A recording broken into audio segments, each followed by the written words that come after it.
जय श्री राधे कृष्ण। आइए आज आप सब जानेंगे वर्ष 2024 भाद्रपद मास कृष्ण पक्ष अजा एकादशी व्रत के शुभ मुहूर्त के बारे में, पारण समय के बारे में, पारण कब और किस चीज से किया जाएगा, इस दिन विशेष करके भगवान को किस वस्तु का भोग लगाना चाहिए, इस दिन क्या करना चाहिए, नहीं करना चाहिए। तो आइए जानते हैं इन सबों के बारे में। भाद्रपद मास कृष्ण पक्ष में पड़ने वाली एकादशी को इसे अजा एकादशी और जया एकादशी के नाम से भी जाना जाता है। आप सभी भक्तों को अजा एकादशी व्रत की ढेर सारी शुभकामनाएं। आप सभी के जीवन में लक्ष्मी नारायण की कृपा से आप सभी को सभी प्रकार के सुख और समृद्धि की प्राप्ति हो।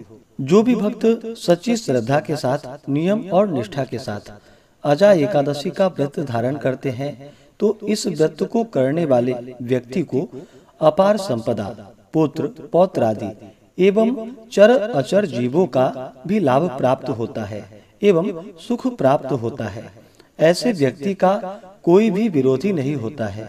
जो इस व्रत को करता है वह अच्छे सम्मान पाने का अधिकारी होता है तथा इस व्रत के प्रभाव से व्रत में नियमों का पालन करने से, कथा श्रवण करने से, जो कि अश्वमेध यज्ञ के बराबर पुण्य फलों की प्राप्ति होती है।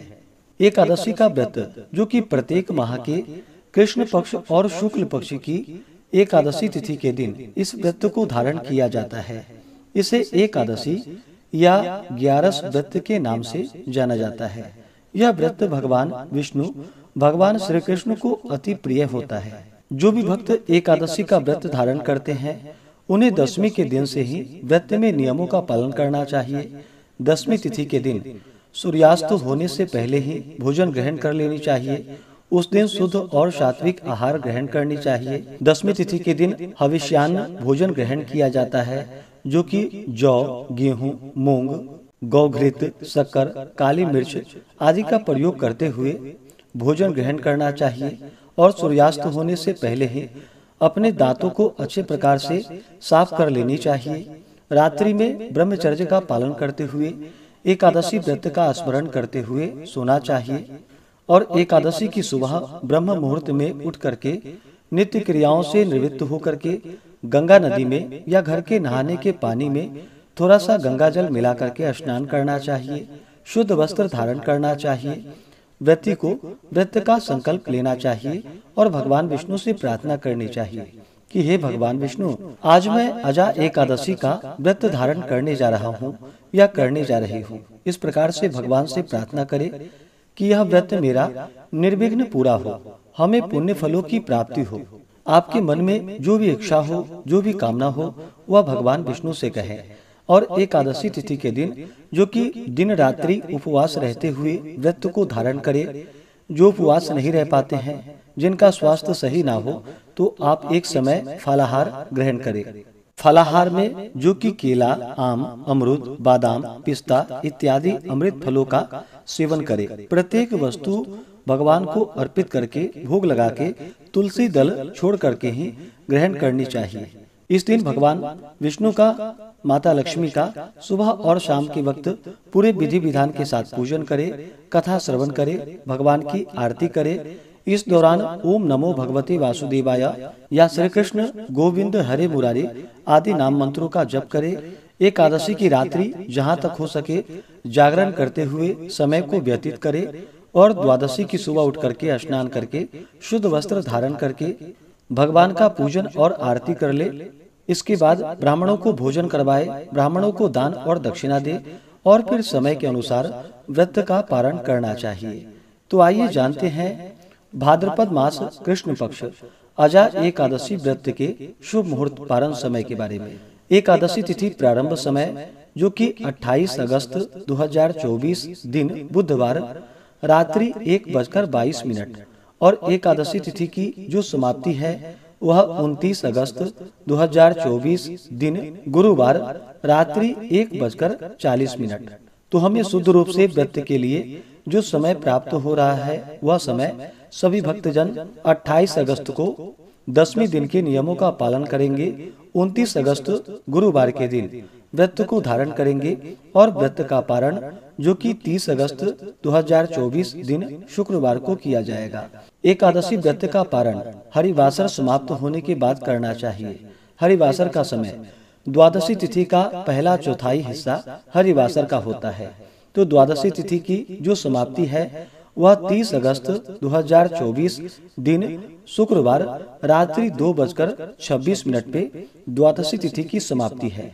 तो इस व्रत का पारण सभी भक्तजन 30 अगस्त को करेंगे। 30 अगस्त को पारण का समय सुबह 7:49 से सुबह 8:40 तक व्रत का पारण किया जाएगा। अजा एकादशी व्रत का पारण जो कि कुष्मांडेन पारणम, कुष्मांड जिसे कि बहुत से जगहों पर भुआ के नाम से भी जानते हैं, तो इससे इस व्रत का पारण है। यह संभव ना हो तो आप जल, फल या तुलसी दल से व्रत का पारण करें। इसके बाद फिर आप भोजन ग्रहण करें। एकादशी तिथि के दिन ब्रह्म मुहूर्त का जो समय होगा वह समय सुबह 4:28 से सुबह 5:13 तक होगा। सूर्योदय का समय सुबह 5:37 और सूर्यास्त शाम 6:20। 29 अगस्त को राहु काल का जो समय है वह समय दोपहर 1:34 से दोपहर 3:09 तक और 30 अगस्त को राहु काल का समय सुबह 10:30 से सुबह 11:58 तक है। राहु काल समय के दौरान कोई भी शुभ कार्य या नया कार्य नहीं करना चाहिए, इस बात का ध्यान रखिए। एकादशी तिथि के दिन योग जो कि सिद्धि योग होगा शाम 6:18 तक। उसके बाद व्यतिपात योग होगा। इस दिन सर्वार्थ सिद्धि योग भी बन रहा है जो कि शाम 4:39 से अगले दिन सुबह 5:58 तक सर्वार्थ सिद्धि योग होगा। नक्षत्र जो कि आद्रा नक्षत्र शाम 4:39 तक। उसके बाद पुनर्वसु नक्षत्र। तो इस दिन भगवान का पूरे विधि विधान के साथ पूजन करना चाहिए। इस दिन भगवान विष्णु का जल से अभिषेक करे, पंचामृत से अभिषेक करे, शुद्ध गंगा जल से अभिषेक करे, भगवान को पीला वस्त्र अर्पित करे, यज्ञोपवीत चढ़ाए। इसके बाद जल से आचमनी करवाएं, भगवान को पीला पुष्प अर्पित करे, तुलसी दल अर्पित करे, चंदन रोली अर्पित करे, खास करके पीले चंदन का प्रयोग करे। भगवान विष्णु को अक्षत नहीं चढ़ाया जाता है, इस बात का ध्यान रखिए। तो अक्षत की जगह भगवान को काले तिल अवश्य ही अर्पित करनी चाहिए। इसके बाद फिर धूप और दीप दिखाएं, अनेक प्रकार का नैवेद्य भगवान को अर्पित करे। अभी के मौसम में जो भी ऋतु फल मिल रहे हों उसका प्रयोग करे। दूध से बने हुए वस्तुओं का भगवान को भोग लगाए। इस दिन विशेष करके भगवान विष्णु को बादाम व छुहारे का अवश्य ही भोग लगाना चाहिए और इसे प्रसाद के रूप में ग्रहण भी करनी चाहिए। इससे अनंत फलों की प्राप्ति होती है। भगवान को नैवेद्य प्रसाद अर्पित करके उसके बाद जल से आचमनी करवाएं। मुख शुद्धि के लिए पान पत्र, सुपारी, लौंग, इलायची के साथ में अर्पित करें। द्रव्य दक्षिणा चढ़ाएं। इसी प्रकार से माता लक्ष्मी का भी साथ में पूजन करना चाहिए। माता लक्ष्मी का जल से अभिषेक करे, पंचामृत से अभिषेक करे, शुद्ध गंगा जल से अभिषेक करे।